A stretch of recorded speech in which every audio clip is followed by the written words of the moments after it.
Olá, seja bem-vindo, seja bem-vinda a mais um estudo do livro de Mateus.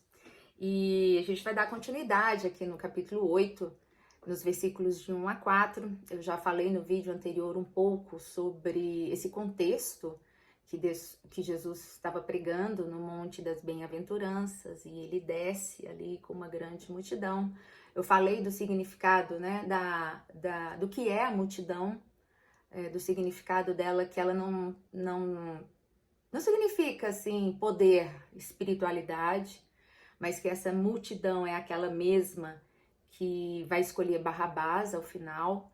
Essa multidão, ela não é para Jesus um estado de espiritualidade plena, porque inclusive o próprio Jesus vai dizer posteriormente: olha, vocês estão aqui por causa dos milagres que eu faço para vocês, tá? Eu sei da verdade. Jesus é assim, ele é sempre muito direto nas suas colocações. E a gente falou do leproso que não anda junto com a multidão, ele vê Jesus de longe, porque leproso e multidão não combinam, são coisas diferentes, mas que ele se sabe nesse lugar de lepra, das dores, das feridas que ele carregava na pele, e que eu disse que hoje em dia esse leproso existe, esse leproso sou eu, esse leproso é você, somos todos nós, todos que reconhecem, né? E nem sempre há os que reconhecem, às vezes há os que estão na multidão, que querem ver apenas os milagres, mas não se veem como pessoas, às vezes, doentes, querem o pão, gostam do pão, se alimentam, né, enquanto multidão, mas não enquanto consciência, tá? O que a gente está falando é de consciência. Então, eu alertei, cuidado quando você está nas grandes multidões, que as grandes multidões nem sempre despertam a consciência que o leproso tem de uma cura mais profunda, de uma cura verdadeira, né, de uma cura mais consciente. E aí, continuando aqui no versículo 2, né, o leproso pergunta para Jesus: Senhor, se quiseres, pergunta não, afirma, né? Senhor, se quiseres, pode tornar-me limpo. Eu sei que de ti sai poder, que pode mudar esse meu estado de existência, né? Eu não só carrego feridas, como socialmente eu sou uma ferida. E aqui a gente faz a analogia daquelas pessoas que hoje não são só uma ferida, mas carregam, né, essa identidade de ser uma ferida social, inclusive. Eu sempre gosto de levar a palavra para o âmbito também pragmático, no sentido da cultura e da sociedade, porque nós somos isso. A gente vai entender que até as emoções que eu sinto, muitas vezes elas nem são decorrentes de mim mesma, senão antes são formatadas pelos valores culturais e sociais do nosso tempo, da nossa época, né? A gente vê isso todo dia acontecendo conosco. E aqui, esse camarada que a gente não sabe o nome, porque ninguém quer saber nome de leproso, né, gente? A gente quer saber nome de autoridades, de pessoas importantes. Leprosos passam, é melhor passar batido mesmo. E aqui, Jesus, antes de falar qualquer coisa, Jesus toca esse homem. Jesus vai falar: quero ser limpo. E aqui nos ensinando que todo aquele que se propõe a ser um pregador, e todo aquele que se propõe a andar nesse caminho, ele tem que agir. Antes de Jesus falar, Jesus agiu, Jesus tocou.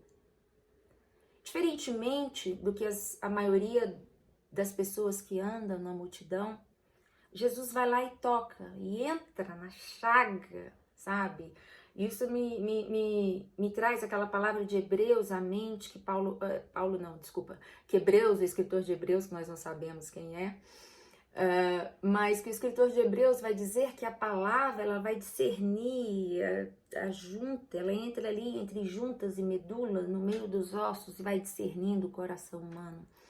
E quando eu leio essa palavra, me vem essa de Paulo, a mente que Jesus é exatamente essa pessoa que entra na ferida humana, entra na idiosincrasia humana, entra no desvio, entra na culpa, entra na dor, entra onde a gente, humanamente falando, a gente não consegue entrar.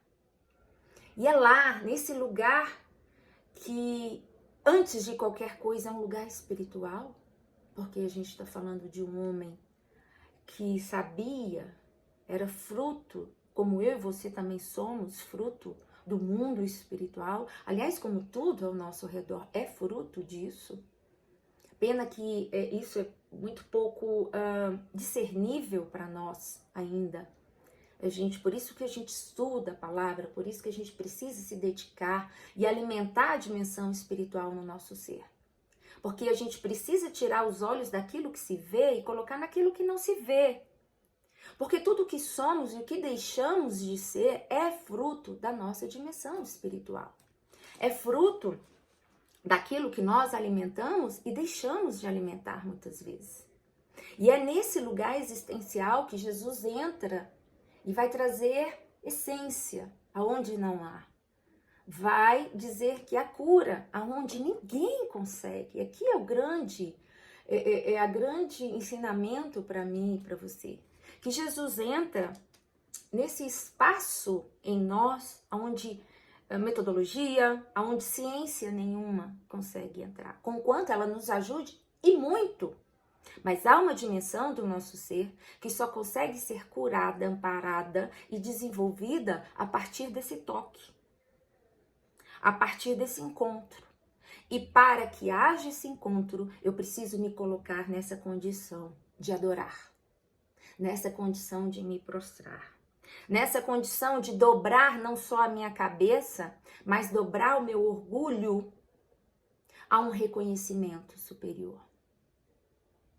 E quando isso eu disse no vídeo passado, e trago um pouco desse conhecimento para cá também, a árvore do conhecimento e do bem e do mal foi o momento em que eu não me prostrei, mas o momento que eu me levantei. É o momento que eu não adoro, é o momento que eu digo, não, eu consigo andar pelas minhas próprias pernas. Essa dimensão eu tomo conta dela. Por isso que a árvore do conhecimento do bem e do mal sofreu ele provocou, melhor dizendo, uma ruptura na nossa consciência humana. E é por isso que a gente precisa da restauração, da ressurreição de Jesus. A ressurreição de Jesus é o oposto da queda, porque ela traz essa restauração. Ela me coloca nesse lugar de novo de adoração e de dizer, eu sou leprosa e preciso do toque de Jesus. Eu preciso dessa ressurreição que vai restaurando todos os processos físicos, psíquicos e, sobretudo, espiritual, Paulo vai dizer. Porque a ressurreição de Cristo, ele traz para mim paz de novo com Deus. É isso que Paulo vai dizer lá em Romanos 5, né? Nós temos novamente esse caminho de restauração, nós temos de novo essa paz com Deus. É lá onde eu sou restaurada, é lá onde eu deixo de ser uma leprosa e dia a dia, né, o próprio Deus vai passando os seus bálsamos nas minhas feridas interiores, vai restaurando o meu pecado e fazendo desse pecado virtude. É nesse diálogo. E Jesus está sempre disposto a me tocar. Ele fala, quero, porque Jesus veio para esses aonde ele pode tocar. Imediatamente ele ficou limpo. Esse quero de Jesus, essa postura imediata é a que Jesus também está hoje. Para me tocar, para me limpar, para me lavar. Disse-lhe então Jesus, olha, não digas a ninguém, não faça barulho, mas vá, mostra-te ao sacerdote e apresenta a oferta de Moisés, que Moisés ordenou, para lhe servir de testemunho. O que Jesus estava querendo dizer com isso? Vai mostrar para a igreja, vai mostrar a eles que o que eu estou dizendo aqui é do mesmo Deus que eles dizem ser e servir. Não há conflito de interesses entre o Deus a quem eu estou servindo e ao Deus deles. Jesus faz isso porque depois a gente vai ver aqui que eles vão chamar ele de filho do demônio, filho de Belzebu. E o que Jesus está dizendo, olha, mostra para eles que esse Deus a quem eu prego é o Deus que está lá naquele lugar. Por isso que ele vai prestar culto, né? Ele vai dizer, mostra-te, apresenta a oferta de Moisés. Esse Deus que eu prego é o Deus de Moisés. Porque as ofertas só poderiam ser apresentadas junto ao sacerdote lá em Jerusalém. Então esse homem sai daqui, vai para Jerusalém e apresenta as ofertas. E Jerusalém, que era o centro de poder, começa então a ouvir esse burburinho que tá vindo da Galileia dos gentios. Lembra? Jesus aqui está na Galileia, lá ao norte de Israel. Ele está fazendo esse burburinho acontecer lá. Mas está mostrando para a liderança em Jerusalém que fora de Jerusalém, fora da Meca do poder, da sinagoga do poder, melhor dizendo, fora daquele centro, Deus também opera. Porque Deus é livre, Deus opera em todos os lugares. João vai dizer que é como o vento que sai e vai operando, porque Deus não tem limites, Deus não está subjugado à força de um pastor, de um padre ou de qualquer outro líder religioso. Ele apenas se manifesta por meio dessas pessoas. É isso que Jesus está dizendo para os sacerdotes de Jerusalém. E hoje é isso que ele diz para mim e para você. Que Jesus pode ser encontrado na Galileia dos gentios, aonde anda gregos, samaritanos, que hoje é a região ali do Líbano, né? Jesus anda em qualquer lugar, ele anda fora de Jerusalém, e graças a Deus ele anda fora de Jerusalém, porque foi lá, fora de Jerusalém, que eu pude encontrá-lo e dizer, Jesus, vem tocar, porque aqui está tudo desconcertado. Vem organizar essa casa. E é a partir desse encontro que Jesus vai organizando a nossa casa interior, vai organizando as nossas sinapses, os nossos pensamentos, vai sistematizando a luz da sua própria mente. Por isso Paulo vai dizer, tendes a mente de Cristo, buscai ela. É porque é nela que vocês vão ter vida e esperança e vão suportar o dia mau. É fora de Jerusalém que o escritor de Hebreus vai dizer, olha, saiam, vão para fora de Jerusalém. Saiam desse lugar, porque é lá aonde vocês vão encontrar. É fora do arraial, o escritor de Hebreus vai dizer, que vocês vão ter um encontro com Jesus. Não é nos recônditos das autoridades, mas é nesse lugar do cotidiano. É aqui, é aí, é em qualquer lugar onde se tenha um coração que se conceba doente e que precisa da cura dele.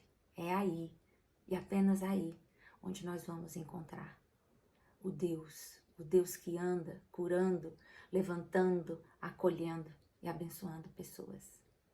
Fique com essa palavra aí ruminando dentro do seu coração e encontre esse homem Jesus que vai trazer cura através da sua palavra e da sua ética que não se engana, pois também é a ética de nosso Deus e Pai. Te aguardo, até a próxima.